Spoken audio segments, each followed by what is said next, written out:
El artículo 18 de la Constitución nos da derecho a estar informados e informar sin censura, sin reservas y con responsabilidad. La investigación periodística nos permite encontrar evidencias para sacar a la luz verdades ocultas. Nuestra misión es presentar esas evidencias porque las evidencias nunca mienten. Amigos televidentes, tengan ustedes muy buenas noches. Muy buenas noches, esto es artículo 18, donde solo cuentan las evidencias. Los impuestos son algo de lo que ningún ser humano se escapa. Todos los pagamos y todos los países del mundo los cobran. En teoría sirven para mantener al Estado, para que los gobiernos hagan obras, mantengan el orden y la seguridad, nos den agua potable, recojan nuestra basura, apaguen los incendios. Los impuestos sirven también para pagar sueldos. Con nuestros impuestos pagamos los sueldos de nuestras Fuerzas Armadas, de nuestros asambleístas, de los alcaldes, prefectos, jueces, médicos, policías y de todos aquellos que trabajan en el sector público, sea este nacional, provincial o municipal. En algunos países los ciudadanos pagan menos impuestos que en otros, ya sea porque la carga tributaria es menor o porque simplemente los controles para evitar la evasión son muy frágiles y entonces no los pagan. En Ecuador, por ejemplo, la evasión era altísima hasta que se creó el Servicio de Rentas Internas en diciembre de 1997 y empezó a funcionar a toda máquina realmente en el año 2000 con la economista Elsa Romoleruz de Mena. Desde ese entonces, hace apenas 20 años, Ecuador empezó a tener cultura tributaria. La recaudación mejoró sustancialmente y la evasión disminuyó cayéndose en picada. Pero a medida que los controles fueron teniendo éxito, los gobiernos fueron complicando la recaudación, creando sistemas diferenciados, exenciones, tablas, formularios, anexos, declaraciones conjuntas, separadas, patrimoniales, mensuales, semestrales, anuales, anticipadas y una larga lista de requisitos que lo único que ha hecho es complicarle la vida al contribuyente, que si no tiene un contador que le realice sus declaraciones, tendría que dedicarle al menos 30 días al año solo para pagar impuestos. El gobierno de Lenín Moreno quiere ahora disminuir la cantidad de impuestos que no generan muchos recursos, mejorar la recaudación en aquellos que sí generan y facilitar el pago a los contribuyentes para evitar la evasión. Por eso envió un proyecto de ley a la Asamblea y ésta lo aprobó con ciertas modificaciones. Así, entró en vigencia la nueva ley tributaria a partir de este año 2020. Esta ley cambia las reglas del juego sobre el pago de impuestos. Se busca la simplicidad en los trámites y ahorro de tiempo para los contribuyentes. ¿Se conseguirá? Hay varios impuestos: el impuesto a la renta, el impuesto al valor agregado o IVA, el impuesto a la salida de divisas, el impuesto a los consumos especiales ICE, entre otros. La ley establece quién debe pagar los impuestos y cuándo y cómo debe hacerlo. Para este efecto, existen varios tipos de contribuyente: las personas naturales en relación de dependencia, las personas jurídicas, las sucesiones indivisas y las sociedades nacionales o extranjeras domiciliadas en nuestro país. La cuestión es que los impuestos no se estarían pagando en forma equitativa. Mientras unos soportan una gran carga tributaria, otros se benefician mediante exenciones e incentivos. Además, también están aquellos que simplemente evaden el pago. Pero, al final de cuentas, todos tenemos que hacer nuestra declaración de impuestos, nos guste o no. Es un tema complejo por tratarse de trámites, números, cuentas, facturas y demás. Pero en este programa, acompañados de la mano de expertos, vamos a aprender con explicaciones sencillas cómo debemos realizar de forma correcta nuestra declaración tributaria. En este primer reportaje hablaremos sobre las figuras legales y los pagos correctos para realizar el pago al impuesto a la renta y cómo hacer de manera correcta sus proyecciones de gastos. Preste atención.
Ok, ¿cómo vamos a pagar el impuesto a la renta a personas naturales? El impuesto a la renta lo vamos a pagar de la siguiente manera. Es decir, tú coges tus ingresos, les restas tus gastos y el valor, el resultado de eso se llama base imponible. ¿Ok? Si tu base imponible es superior a 11.310 para el año 2019, 11.315 para el año 2020, pagas impuestos. Caso contrario, tú no tienes que pagar impuestos. La declaración es necesaria si es que tú vas a pedir devolución de impuestos. Si tú pasas la base, no, o si tienes una proyección de gastos, sí. Si tienes la proyección de gastos personales, sí tienes que hacer la declaración.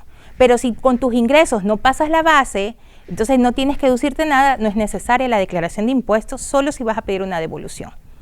Por ejemplo, tú ganas 2.500, ¿ok? Entonces, si tú multiplicas esos 2.500 por 12, que es lo que has percibido durante el sueldo de todo el año, estás ganando un total de $30.000.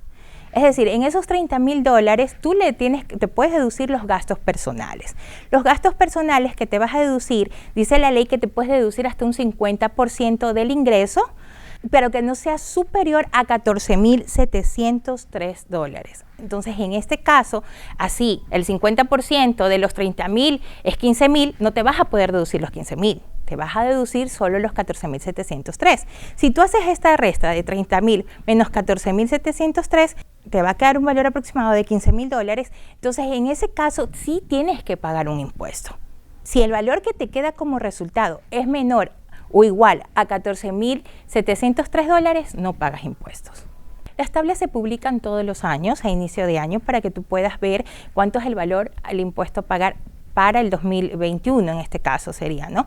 Porque recuerden que el 2019 ustedes lo declaran y pagan en el 2020, el 2020 ustedes lo pagan y declaran en el 2021.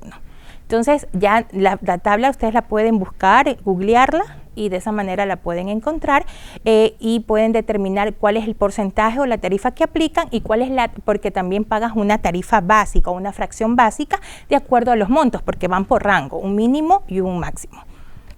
Es importante porque de esa manera el Estado tiene los ingresos y puede cubrir las necesidades que necesita el pueblo. Entonces, voy a ser honesta, todavía no existe una cultura tributaria en nuestro país. Creo que es muy necesario que nos volvamos responsables, poder llevar un orden y de esa manera pagar nuestros impuestos que sirven para poder cumplir las necesidades y los servicios básicos que nos ofrece o que nos tiene que dar el gobierno al pueblo. Es muy importante que cada familia, así tú no tengas obligación de llevar contabilidad, te armes un presupuesto con la finalidad de poder ver de esa manera también cuánto puedes mensualmente gastar y también determinar un ahorro, que es muy importante para nuestra sociedad tener un ahorro, a pesar de que sí, tal vez por los gastos y las cosas muchas veces no nos permite, ¿no? No se nos permite, pero sí es importante llevar un presupuesto, armarlo anualmente. No es obligación, incluso la ley dice que no todas las personas están obligadas a llevar contabilidad. Entonces, pero sí el llevar un orden, llevar un registro, si no sabes, no tienes acceso a una computadora, lo puedes llevar en un cuaderno, decir, bueno, este mes ingresé tanto, estos fueron todos mis gastos y poder de esa manera calcular o determinar cuál va a ser tu gasto anual y tu base imponible anual y poder ver si vas o no a tributar a final de año. Ya vimos cómo debe realizar sus declaraciones provisionales, qué gastos personales puede deducir de los impuestos, cómo hacerlo y cuándo hacerlo. Pero además del impuesto a la renta, hay otros impuestos que debemos asumir. El impuesto al valor agregado o IVA, por ejemplo, es el impuesto que alcanza a más personas, ya que quien lo paga es el consumidor final, es decir, personas como usted, personas como yo, y además de esto, cada vez que compramos una bebida o vamos al cine o a un restaurante, pagamos un 12% adicional sobre el valor de la cuenta. Ese valor también debe ser declarado y también puede ser descontado. Si le damos una mirada a las políticas de recaudación tributaria de otros países del mundo, encontramos, por ejemplo, que Hungría es el país con el porcentaje de IVA más alto, 27%, seguido de Croacia, Dinamarca, Noruega y Suecia, con el 25%, y Finlandia, con el 24%. El panorama latinoamericano es diferente. El país con el IVA más alto es Uruguay, con 22%, seguido de Argentina con el 21% y en tercer lugar lo ocupa Chile y Colombia con el 19%. Nuestro país, que cobra el 12%, junto a Guatemala y Venezuela, son los que tienen el porcentaje más bajo de la región. También hay un impuesto que se llama ICE, o Impuesto a los Consumos Especiales. Por ejemplo, los productos de lujo, los suntuosos o innecesarios para la vida del ciudadano, de acuerdo a la calificación que haga el SRI, como las bebidas alcohólicas, los cigarrillos, las joyas, pagan ese impuesto, además del IVA. A esta lista se le han añadido algunos productos en esta nueva ley tributaria: la telefonía celular, algunos servicios digitales, las fundas plásticas y vehículos deberán pagar este impuesto. Veamos de qué se trata, cómo puede afectar su bolsillo y también veamos cómo debe hacerse una declaración del IVA. Empecemos por definir qué es el IVA. Cuando vamos al cine, a una tienda de ropa, a comprar electrodomésticos o a comer a un restaurante, y en el caso de las mujeres, hasta por nuestros productos de limpieza íntima, pagamos IVA. Y aunque la factura de nuestro consumo nos lo recuerda, la mayoría lo pagamos sin saber exactamente qué es y cómo funciona.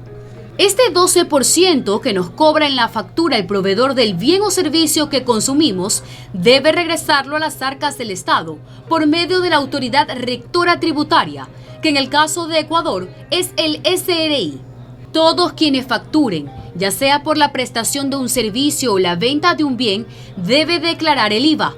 No decimos pagar, porque como lo dijimos antes, este impuesto lo paga el consumidor final. Lo que se debe hacer es entregar estos valores al SRI.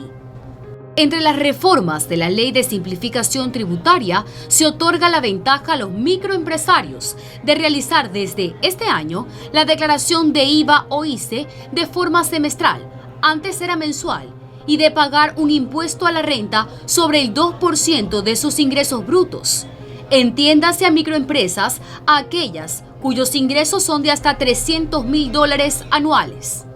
El ICE o impuesto a los consumos especiales también es un impuesto directo y se llama de consumo especial porque según los lineamientos no son esenciales para la vida de los ciudadanos, sino que son más bien vistos como un lujo. Existe una lista de productos gravables con este impuesto y las nuevas reformas incluyen algunos más. Preste atención porque repercuten directamente en su bolsillo. Desde este año, quienes compren bebidas azucaradas como gaseosas y jugos artificiales, además de cigarrillos, artículos plásticos, cervezas, a excepción de las artesanales, y hasta las fundas plásticas con las que llevamos nuestras compras, pagarán este tributo. Además de los servicios digitales, como la televisión por cable, Netflix, Spotify, Uber o Cabify, pagarán además el 12% de IVA. Los vehículos, los planes de telefonía móvil e internet también se gravarán con ICE. En el caso de los vehículos, con la excepción de camionetas, camiones y vehículos de rescate que cuesten a partir de $20,000 y hasta los $70,000, se calculará con una tarifa con base en una fórmula. Antes se calculaba según el rango de valor del vehículo. Si usted factura porque tiene un negocio o porque presta sus servicios profesionales, está obligado a realizar una declaración mensual o semestral del impuesto al valor agregado IVA. Y si dentro de los servicios o bienes que vende constan en la lista de los productos gravados con ICE, debe además aportar este 15%. Pero ¿cómo y cuándo debemos declarar estos impuestos? Se los explicamos en solo 5 pasos.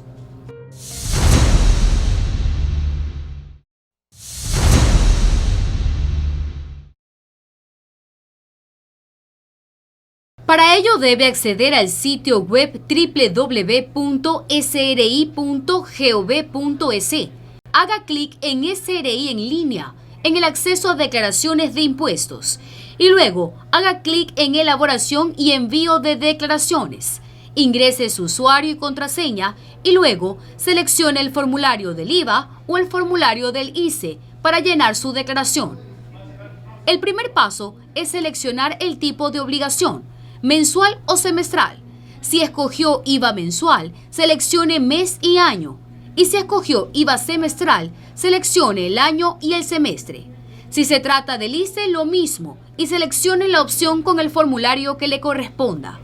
En el segundo paso, si su declaración tiene valores a reportar, responda sí a la primera pregunta del cuestionario que aparece en su pantalla y luego responda a las demás preguntas. Si su declaración no tiene valores a reportar, responda no y haga clic en siguiente. En el tercer paso, tendrá que llenar el formulario con todos los detalles de su información. Después, presione siguiente para verificar que esté todo correcto. En la pantalla le saldrá la información sobre multas e intereses de ser su caso. Además, le saldrá la opción de ingresar los datos de su contador en caso de tenerlo. Finalmente, en el último paso, debe elegir una forma de pago para su declaración y luego presione aceptar. ¿Pero cuándo debo hacerlo?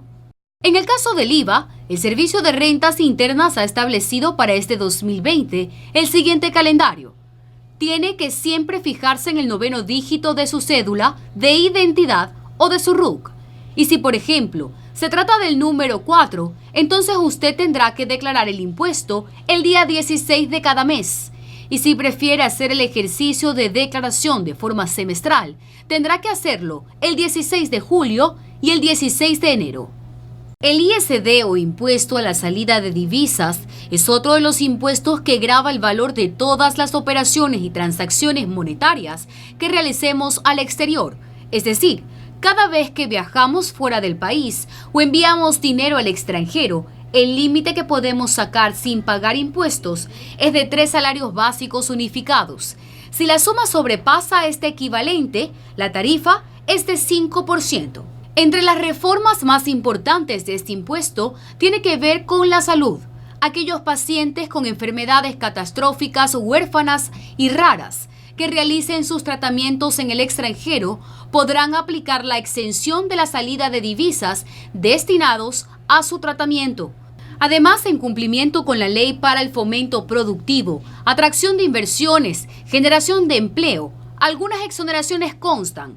Entre estas, para los pagos realizados al exterior por concepto de importaciones de bienes de capital y materias primas necesarias para el desarrollo y repotenciación de las empresas y su productividad.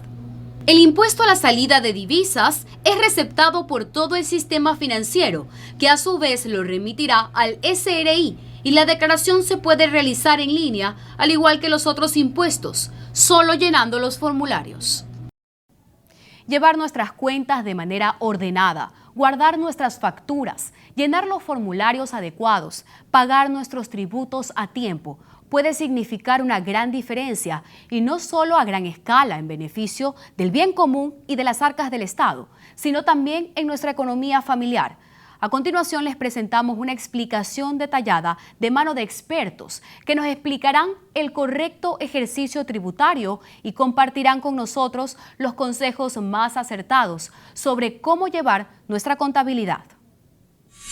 Una vez que hemos empezado el año 2020, tenemos que tener una cultura tributaria absolutamente clara mes a mes. Esto significa todos los gastos que tengamos diariamente, llegar al fin de mes y establecer una cadena en lo que tiene que ver con salud, con educación, con alimentación y los gastos que están ya contemplados, que son deducibles de disminuir el impuesto a la renta, que tienen que ver con los establecidos en la canasta básica. Esto me permite a mí tener un control de saber en qué momento yo ya me excedo de esos gastos y ya no van a ser deducidos al final del ejercicio fiscal.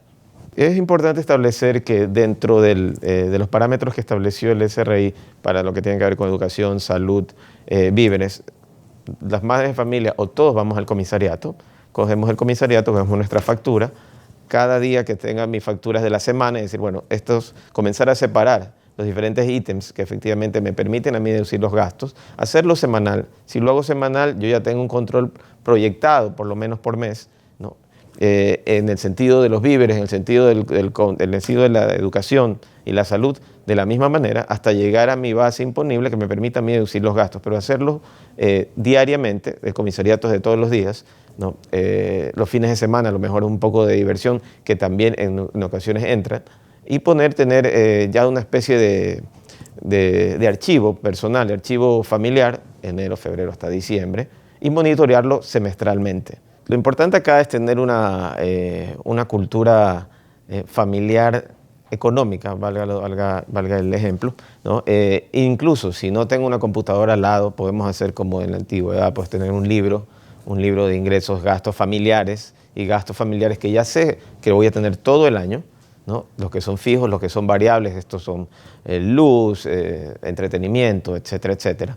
Pero saber que en este momento ya Ecuador hace más de 15 años entró en una cultura tributaria y que obviamente esto está redundando en los bienes y servicios que estamos recibiendo como salud, educación, infraestructura, que sí deberíamos entrar allá a ejemplos externos, como lo hace los países nórdicos, lo hace Australia, que le mandan a uno un documento en el que dice que sus impuestos han sido utilizados para diferentes tipos de beneficios en función de la sociedad.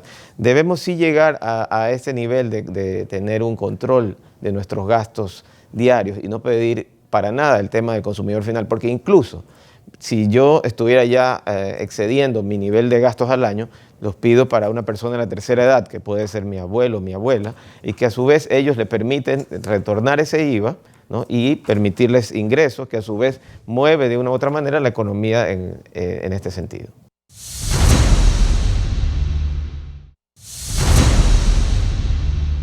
Los microempresarios en este contexto legal nuevo ya no tendrán que declarar ni pagar, y subrayo la palabra pagar, el impuesto al valor agregado.